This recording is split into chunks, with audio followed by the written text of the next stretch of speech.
Hello, everyone, and welcome to the Overtime Show podcast, episode 1. We're a London based American football podcast. My name's Joe, and I'm joined by Jeremy and Mitchell. We're going to be bringing you different interviews every week, varying from players to positional coaches to head coaches, both from the UK and across the pond. We start with the local American football club, the London Olympians, and their offensive lineman, Victor Olamide.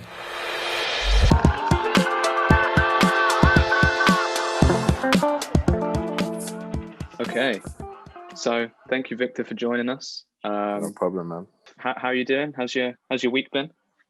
Yeah, good, man. Like everyone else, just coping with these unprecedented times with, everything that's going on with COVID. Luckily, I'm a civil servant. I can work from home in my role. So just getting on with it. I'm actually a father of two as well. So that's kind of added a little bit of a edge to the to the stress and the strife of life. So that I'm working from home with two kids under the age of 5. It's a special challenge. It is a special challenge, but it's getting on with it, man. I count myself like one of the lucky ones that's able to still work and kind of, lead a normal life. Do you know what I mean? Yeah, no, that's cool. So when did you start playing for the London Olympians? 2008. I think it was October, November time, 2008. Yeah, a long time ago now. Going on 12, 13 years. A friend of mine via social media. So again, it wasn't a really close friend, but he was seeing that I was in the gym a lot, and he'd been along to. It's literally started at the park. This is the new incarnation of the team from 2008. A load of guys in the park were working out. It was mostly a lot of guys that were new to the sport, just getting to know the sport. He was like, you know what, I'll see you in the gym. Come down and train and see what you think of it. Mm-hmm. Went down there, did the first session, and it was absolutely amazing. Like, I was in the gym 3 or 4 times a week. I thought I was like fit as a fiddle. I was pretty fit, 15 stone, big guy, but I could move. I played a lot of football growing up. I was 20-something years old, in really good shape. And then I went to this session, and the day after, I was in bits. And I thought, you know what?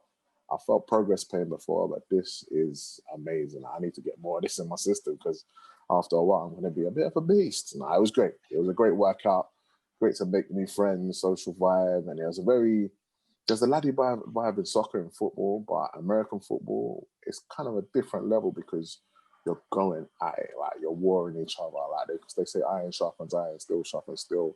Every session is like a battle and you're just there like, kind of bettering yourself. And that was before we even started hitting each other. The coaches were just running us through it. And it was great. It was great doing that as a big pack of, I think, first session I went to, there must have been about at least 25, 30 guys. And then some of the great, better sessions, you get anything from 60 to 70 people just on this drive to, make each other better. When did you first start playing? You said that you'd played a little bit of football before. Was that football or soccer? Yeah. So I'll refer to football I'll refer to soccer as soccer, and I'll refer to football as American football. Do you know what? Over the years, I've actually kicked myself in the face for just saying football is American football because everyone assumes it's soccer. So to kind of match up the two, I kind of use the soccer and then football. I hate calling it soccer, but it just helps. So, you're in the right space here. Yeah, that's cool. So, you're an American football head or a soccer head? Or you a bit of both? I'm mainly an American football guy. Excellent. Yeah, soccer's not. I like rugby and I like American football, but that's kind of my main focus is American football. Yeah, so growing up, I played competitive soccer from the age of like under 12s to under 18s, and then dabbled a bit after that. So it wasn't until after university and getting in the gym, getting fit, I was 23, and then found this team in the park, and then got involved. The first season was 2009. Second season was 2010. And that year we went completely unbeaten. And that journey and just being able to look around and see in 2 years what we'd achieved was absolutely amazing. All those guys who are on that team, they're like, bro, they're family. I always call them family. Again, half of them, I didn't really know them that well, but we all went to war together. Completely smashed everyone left, right, and centre. And it was just a great journey that culminated in a final in Worcester, Rugby Stadium. We won a game against Manchester, the Kings of the North at the time at our division. And it was just amazing, just lifting a trophy and getting that kind of Champions League feeling. It was a great vibe for an amateur sport. That's when I started in 2009 first season, 2010 great season just for the memories, and then I've just been playing ever since really, and I kind of had no regrets. Hi, Victor. My name's Mitch. I'm one of the co-hosts here on the Overtime podcast. Just wanted to jump in with a couple questions. How you doing, Mitch? I'm doing well. Good As you stuff. can hear, I am from the US, so I grew up with American football being super important to me, and I try not to use Awesome. the S word here, the soccer word. But I do love football and American football, but I'm Mm, excited to chat with you guys because I love that it's growing a little bit more globally. I'm just curious, before you had joined up at 23 with these guys, had you had any real awareness or watched any NFL games, or was this really your primary introduction into the game? you know what? Yeah, I'm gonna probably freak a few people out and completely baffle some people, but the Super Nintendo Entertainment System was my first exposure to Madden, playing Yeah. American football. I used to go to Blockbuster, grab games off the shelf, and have a go. I don't know why this game with this old white man on the front drew my attention. I think I turned it around, saw the stuff, and I thought, hold on a minute, let's give this a try. I always used to run sweeps. Sweeps for the running back, ran outside, boom, boom. That was my go-to. And that was my first exposure to American football. I learned the rules just by playing it.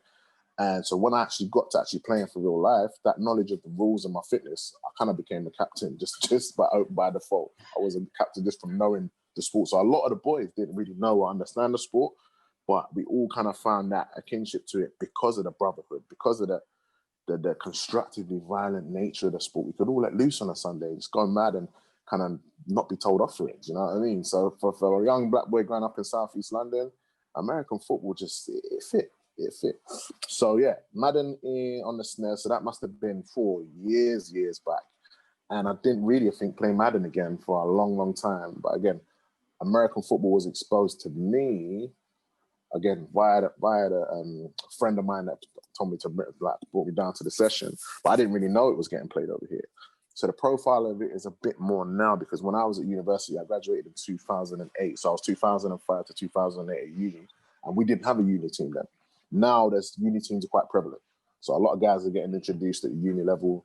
Again, the unis are then reaching out, and obviously NFL UK now are a very big presence. So they're putting a lot of emphasis on getting it out to schools where it needs to be for the game to organically develop. Do you know what I mean? So yeah, I wasn't exposed to it for a while, but that's purely because the energy of the sport and the exposure of the sport wasn't that prevalent at the time. Now it's much more out there.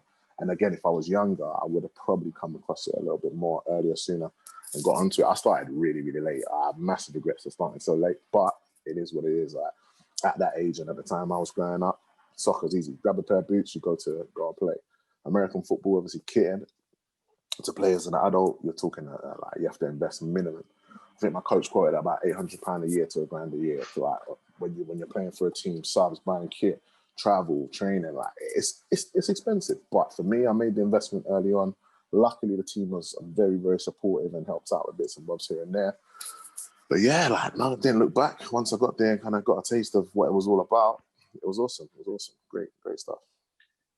You've played for so long. I was kind of shocked to hear that, but you can hear the passion in your voice. And I think you've singled out two things. One, the brotherhood, and two, just the competitive nature of that type of sport. It's a little bit one of a kind. And I think it sometimes that's hard for people to grasp because it's not that there aren't any contact sports that are big out here, but rugby is a different beast. I love hearing how much that gets you. Like you call it going to war, and that's really common in the States too, to kind of almost refer to it in a Spartan or a militaristic type of way. Yeah, Is that what keeps you coming back? I mean, no, not that you're getting older, but for football and for doing it just for the love of the game, you're getting older. Like, is that what definitely. keeps you in touch? So you asked the right questions, man. So literally, this was going to be like probably my last year of actually playing. I was looking to transition into coaching, two young kids, and understanding the risk that you're taking in regards to injury and stuff. I've been extremely lucky. Most of my worst injuries have been off the field rather than actually in a game. Fingers crossed, I'm like touch wood. But yeah, like the sport's been amazing. It's been amazing, and just getting exposed to it when I did, as much as it was late, it was a revelation. It was a revelation because, as you say, like the culture behind the sport. I did a podcast yesterday, represented one on the culture of sport, Kaepernick, and the issues. And you know what? It's a very emotive sport. Like people just see these guys flying around, smashing each other, dancing around, and doing it again and again.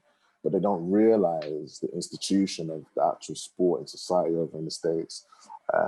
Just the general, the level you can actually study the sport if you want to get deep into it. So yeah, I'm reaching the end of my career, but it's definitely going to be a part of my life going forward. When my kids are all grown up, like the retirement plan will be go to the States, maybe, be a walk-on coach if there's ever such a thing. Like get immersed in it fully, like watch a college game. Like luckily I've got family out in Texas, so hopefully I'll be able to go over there and maybe just dabble a little bit there. But yeah, my team's called the Olympians. So again, the war vibe, the energy there. When we were told about the legacy of the team and the whole energy that was communicated by my self-confessed dictator of a coach, who again, everyone loved to hate him, got it done. Do you know what I mean? He went and made us go unbeaten for the whole year. Like to do that with us guys that were only been together 2 years, like you have to respect it. Like, but it's awesome. It is awesome. And for anyone who has the time and the effort to kind of devote themselves to something like that, the payoffs are amazing. So have you, I don't know how big of a fan you are outside if you watch any NFL or college, but have you tried to go visit your family in the States? Because in Texas, even a high school football game is pretty spectacular to attend. I worked in a betting shop for a while, for like 5 years, and we used to have all the sports channels in the shop. So whenever I got a chance, all the ESPN, everything was on. And you know what? Those guys at whatever age, their college age, getting beamed around the world, flying around doing what they love. Like I used to watch it from damn, like they're superstars, like already. Yeah. Fair enough, they don't get the financial remuneration for the exposure that they get at times, but again, they're looked after. They made sure they've got an education behind them. And I was talking about yesterday, like you're given the benefit of both. So athletic excellence, academic excellence, as long as you pair up the two, you're pretty set. If you could, when you become that alumni, you're that guy, that superstar from a young age. And the lucky 1% that get to, the mega stardom, the big contracts, they're set for life. Do you know what I mean? So yeah, no, it's awesome in that regard, definitely. So yeah, me personally, I support the Eagles. So obviously when I started the sport and I was looking around and seeing the guys that were like proper NFL heads, I was like, oh, who just support? I thought to myself, you know what? I'm Nigerian, so they're the Super Eagles. I support Crystal Palace in London soccer team. They're the Eagles. I thought, yeah, I'm an Eagles fan. They're Eagles fan. Oh yeah, you're an Eagles fan. And luckily, it wasn't a while after that they actually won the Super Bowl. So no one could call me a glory hunter because I'd already set my flag. My flag was been up for a long time. So I even tried to be a glory hunter. So yeah, I'd love to go to Philly. I'd love to again visit my family in Texas. He sent me a long Longhorns jersey. It's bright orange, so I don't wear it all the time, but it's been the odd time. It's been the odd time I've whipped it out, but that's there. I've got a nice little Kaepernick jersey from just up before he obviously stopped playing. So I'm looking to get that signed, maybe get that frame one day. Hopefully that'll be worth something. But yeah, I'm a big follower and fan of the sport. I'm a red zone guy at times at the weekend. I'll have it on while I'm chilling, playing PlayStation on Sunday, have it there. Again, some people get crucified for watching red zone. Oh, why are you not watching a single game? How can you watch that? But at the end of the day, it's the best of every world. If my team's not the main team playing, why not get a little bit of red zone in and get a little bit of the juice from everybody? So yeah, man, it's an awesome game. Again, playing career probably coming to an end, but had a great time. So you've mentioned you've mentioned Kaepernick a lot. Who are some other key players that keep you wanting to come back to the sport? You got your Aaron Donalds again, Mr. Undersized, but he's supersized in ability and character. He's a quiet leader. Like watching Hard Knocks and stuff, you always kind of hear these names and you hear to see the guys that are recurring, the characters. Say obviously a Kaepernick, even the guys like the Michael Vicks and who else? Obviously, you've got Brady, Mr. GOAT. You can't deny the talent and ability. Mahomes, you've got your Lamar Jackson. Some of the Hall of Fame older guys, again, you watch the tape, you see it, and you think, wow, like they played at a time where the sport was like, it was heavy, it was hard hitting. The rules have obviously made it a little bit safer and less brutal these days. But at the end of the day, you got to respect anyone who makes it to the top level of the sport. So again, all the greats, all the greats of now, I really respect. Again, your Palomarus, the guys that you watch highlights and some of the plays that they make. Your OBJs, again, they're massive. They're brands. They're more than just players now. They're brands. And again, it's a sport that's so theatric. It's a big show. The London series, when it comes and you see these players like firsthand. I've been lucky enough actually to do like a first-hand kicking camp with Justin Tucker and I can't remember his first name, Cook, the punter and the kicker at Baltimore Ravens. This was before Lamar Jackson's time. So they were over for the London Series games. And I'm Mr. Unorthodox kicker, so I've kicked all the time I've been playing. And I was 15 stone when I started kicking. So obviously when I line up to kick off and I line up to field goals, people are like, oh my God, this O-lineman, I was middle linebacker at first. So it was middle linebacker kicking off. And I've developed a toe punch style as well for my kickoff. So I do look very, very different in that role. And again, anyone watching the sport knows anything about NFL, they'll see me kicking off and they'll be like, hold on a minute, he doesn't look like your normal kicker. I was even memed on a national gridiron memes website. And I was kicking the ball, and the guy trying to block the kick, and I think he did actually eventually block the kick, looked more like a kicker than me. And they put the caption was, be careful of the kicker, he's slight. Like they ripped me to bits. But at the end of the day, I laughed there. It was good fun. And so yeah, the sport is versatile. I've enjoyed so many aspects of it. And yeah, the superstar aspect is massive. As I say, you see these guys firsthand. And I say Tucker and Cook, I got to kick with them, and it was hilarious. The coach was obviously watching the little clinic they were giving us. There was a rugby semi-pro guy there. One of the other great kickers in Brett Ball was there that works with the NFL UK. And he was just messing about kicking. They didn't kick one ball. Actually, I think Justin Tucker kicked a rugby ball for banter, but they'd already done their session. They weren't kicking any balls, but they were just talking about technique. And Cook is a revolutionary in terms of the different kind of punts that he can do. So he was talking about stuff. And then the coach was like, Justin, are you the highest paid kicker in the league? And he was like, what, guaranteed money? And he was like, yeah, I think so, guaranteed money out there. And when they come over here, these guys, they know they can go walking in Oxford Street or walking in these places because the majority of people don't know who they are. So they kind of like the break, but at the same time, embrace their kind of, their role, their stardom. And yeah, he was bantering and we were kicking. And it's not until I look at pictures now and actually see them on the field in these massive stadiums, I think, wow, I was really lucky to kind of have that experience. So yeah, the Ravens, I think 4 or 5 other teams, I managed to kind of rub shoulders with players. I looked after some of the alumni guys when they came down for these clinics. And yeah, it was really awesome to be involved in that way. And yeah, they're just really cool guys, man. They're really, really cool guys.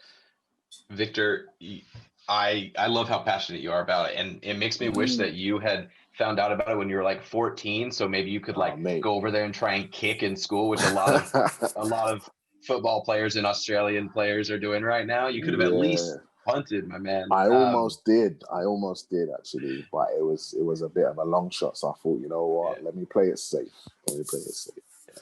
Well, I want to chat about the Olympians a little bit. By the way, we're very sad this NFL series isn't happening because we'd love to cover that. And I'm a Broncos fan, and they were going to play, but we'll let that. It's died. So, damn it, COVID. I do want to ask just about the Olympians. I don't know a ton about your season format. I just want to know, what are your expectations going into this year? And who are the best teams? Like, what are you looking forward to when you can get back out on the gridiron? Do you know what it is? It's just being competitive. So last season, we hit a bit of a wall. So at the moment, in the Premiership South, you got 6 teams. 3 of them are London-based, 1 near on the suburbs of London, actually closer to me than my team. And then 2 others a little bit further out. So in London, you've got the London Warriors, the current 5-time champions out of the last 6 years. So they're the guys at the moment. London Blitz, again, another great legacy London team. Excellent setup. They've got an A team and a B team. They've got a massive pool of talent, massive catchment area in North London to kind of take in all that talent and nurture that. And then you've got us, the London Olympians, who have bounced around South London for the last 12 years and are currently looking to kind of lay roots for the next few years going forward. Again, COVID has kind of been a gift and a curse for us, because it's given us this massive extended preseason to kind of start kind of doing the stuff off the field that's going to help on the field. Olympians-wise, for the last 3-4 years, so we suffered relegation about 5 years ago now, because we just had some massive capitulation, having gone from development to Div 2 to Div 1 and then up to the Premiership. We did that, I think, in 3 or 4 years. Wow. Stayed in the Premiership for solidly for I think another 4 or 5 years, never finishing anything lower than third. And then obviously the relegation season happened. Everything off the field was wrong. On the field, it kind of festered into that. And then we went 0-10. We didn't win the game. Forfeited the last games of the season, and the team was on the brink of literally folding. Luckily, a certain individual came in and said, "Look, I'm going to take the reins. We're going to turn this around." So we dropped to Div 1, bounced back to the Premiership, just missing out on a national title. We won the Southern title, just missed out on a national title. Again, to that Manchester team that we went unbeaten year with back when I started. So that was a bit bittersweet. They kind of got one back on me personally, the guys that were still around. And now we're back in the Premiership. And then last year, re-established ourselves in the Premiership. We went 4-6, I think it was. But it's a situation where we know our adversaries pretty well. In the 12 years I've been playing, you kind of know the teams, and it's very cliquey in Britpool. So the years I've been playing, I know a lot of the vets and the senior players at the different teams. Some of them I call friends. Some of them I've worked with in the NFL UK stuff. Some of them I've worked with different kind of American football type things. So you have a relationship, and you kind of get to see the way these teams are developing. The Warriors actually have a history of developing from what was the Olympians youth team. So that the whole situation of me joining in 2008 when the Olympians reformed, at that same time, there was this body of athletes that eventually became this team now, that are the Warriors that are running away with it. So that's a bit of a kind of family affair in Britpool. But again, that's a whole different episode in itself, the drama there. But yeah, the Warriors up the top. You got, I have to say, London Blitz are probably sitting second behind them and pushing. This is in the south. And then at the moment, there's actually an academy in Bristol. So they focus on American football and obviously academia, providing a college, college over in this country, so just probably below college, which would be a senior high school, A-levels. So the kids will do A-levels and B-Techs there after GCSEs. So they're actually an American football academy. So they're, I guess we slept with them last year. So we went to them first game of the season, I think it was. They beat us. Again, some might say we lost it, but they beat us. And then they came to us with a skeleton crew and put in one hell of a performance, and again, turned us over at home. And then we managed to beat the other two teams below us, and that was our four. So it was Bristol, London Warriors, and London Blitz that managed to turn us over. That was our 6 losses. So we sat in, I think that put us in 4th place then. Yeah, it would have put us in 4th place. And again, for me, that is not where we need to be. Not where regardless of what's going on with the team, if we're hitting that field, we need to know that we're putting in a performance to be on a par with the Bristols, and if not, outfoxing them. So if they came down to us and they played football, that's all they did. They played football. For me, they were undersized. For me, they were definitely undermanned, but they were schooled. And the joy about American football is it's not just being the biggest guy. It's not just about being the strongest guy. And they played their own brand of football. They were efficient. They were smart. They played safe. They played sensible. They looked after their bodies. They knew we were gunning for them. They knew we were looking at their sideline and thinking, hold on a minute, they've only brought 25 guys. But they were focused on their job, and they did their job. And that's what I respect about this sport. I learned a harsh lesson the first year we were playing. We were blowing everyone away. Same thing, like we were a group of young, athletic guys, well coached, but still very, very raw. And we were winning games easily, losing like the focus during the game. Coaches shout us, over there, you're winning, but we'll get dressed down every game because there'll be a pocket of guys that will celebrate, not celebrating raw that classless, but you could tell the concentration was going. So we got in a situation where that first season we were comfortable. We were this Division 2 team, new to the division, but we were better than the division. But we missed out on promotion that first year, basically because we lost the game. We went to a team called Colchester Gladiators. I think they're a Div 1 team at the moment. I think they flutter between Div 1 and 2. And they ran some run option stuff in every phase of the game. They had a run option, kick return. They had a triple option, run play. And again, we were fast, we were athletic, but they were drilled in this Houdini style football that completely outfoxed us. So we had this American coach that was a coach. I was on defense at the time, middle backer.